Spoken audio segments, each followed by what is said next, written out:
kalau anak ibu ingin dimudahkan pengetahuan oleh Allah, Allah yang punya ilmu, Allah yang punya pengetahuan, Allah yang punya wawasan segalanya, semua tidak luput dari Allah.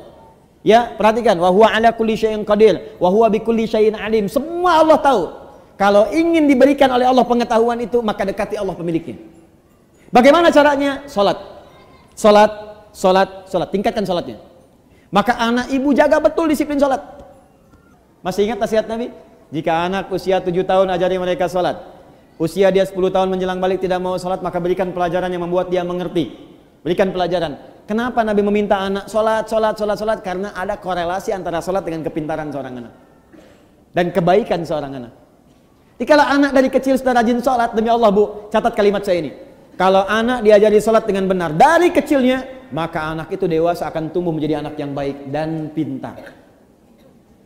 Itu sudah rumus. Ibu cek ya, Al-Kindi, Al-Ghazali, Al-Farabi, ya, Ibnu Sina, Al-Khawarizmi, Al-Battani, itu semua ulama-ulama ini dari kecil sebelum mereka belajar pengetahuan dididik oleh orang tuanya salat. Kedua, Al-Quran. Al-Quran. Ini ada rumus langsung disebutkan oleh pakar Quran. Kalau dia baru terlahir, di usia setiap bulannya, maka putarkan Al-Quran setiap juz setiap bulan. 1 bulan 1 juz. Berurut. Misal, bulan pertama dia lahir, juz 1, Al-Fatihah sampai 141. Juz 2, 142 sampai 253. Juz ketiga, ya 253 sampai dengan Ali Imran ayat ke-92. Terus, juz 1, juz 2, juz 3 sampai juz 30. Jadi, begitu anak itu usia 30 bulan, dia sudah mendengar 30 juz. Dan bayi itu fungsi pertamanya pada pendengarannya, bukan pada penglihatannya. Ketika usia 30 bulan artinya 2 tahun setengah. 24 bulan 2 tahun, 6 bulannya setengah, 2 tahun setengah dia sudah mulai bisa bicara. Dan dia sudah menghimpun di memorinya 30 juz Al-Quran. Anak itu, ini sepakat para pakar Quran, hanya tinggal diajarkan menghafal Quran 6 bulan, hafal Quran 30 juz. Di 3 tahun anak itu sudah hafal 30 juz. Ibu cari murattal 30 juz. Misal dengan speaker aktif atau yang lain, ibu putar aja di rumah 24 jam. Simpan di ruangan yang strategis, di ruang tengah, di kamar tidur. Saya biasanya di rumah itu di speaker aktif ada sesuai dengan tempat lah. Di setiap kamar kami simpan speaker aktif, Quran 24 jam aja putar. Di ruangan tengah ada di situ. Jadi tiap hari yang terdengar Quran. Tiap hari. Itu suasananya beda Bu, akan lain suasananya, beda. Ibu buka ya, ada kitab namanya Bidayatul Mujtahid. Sekarang banyak digandrungi, kitab fikih. Fikih perbandingan. Bidayatul Mujtahid ini Bu, itu tentang fikih perbandingan, tapi yang nulis dokter bedah.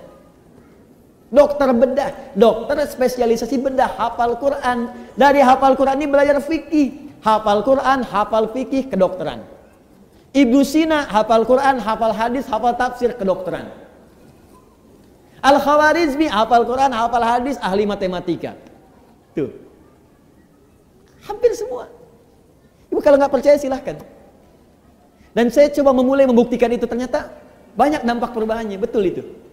Ya, saya belajar Bu, saya belajar. Dan ternyata fisika itu banyak yang bersinggungan dengan nilai-nilai keislaman.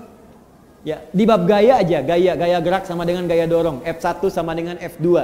Ya, apa yang masuk itu yang keluar. Gayanya tinggi, pukulan kencang, rendah sedikit. Sama, iman sedikit yang keluar pun ibadahnya sedikit.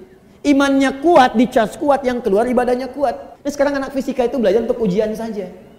Anak sekolah belajar hanya untuk ujian, makanya ilmunya nggak dipakai dalam kehidupan. Saya sarankan begini, mumpung masih ada waktu, ibu dekati Al-Quran. Dan dekatkan anak-anak itu dengan Al-Quran. Itu Allah akan tingkatkan tingkat kecerdasannya. Kalau hafal dengan benar, itu minimal 3 kali lipat. Ada korelasi antara peningkatan kecerdasan dengan hafalan Quran. Antara hafalan Quran, karena Quran itu punya kurang lebih 52.000 kosakata. Penelitian menunjukkan orang yang banyak hafal kosakata itu akan berpengaruh pada wawasan. Dan karena dilatih cepat menangkap pengetahuan, dilatih cepat menangkap informasi, Quran itu kan paling dahsyat Bu. Belajar fisika, begitu disampaikan masuk, dibutuhkan keluar cepat.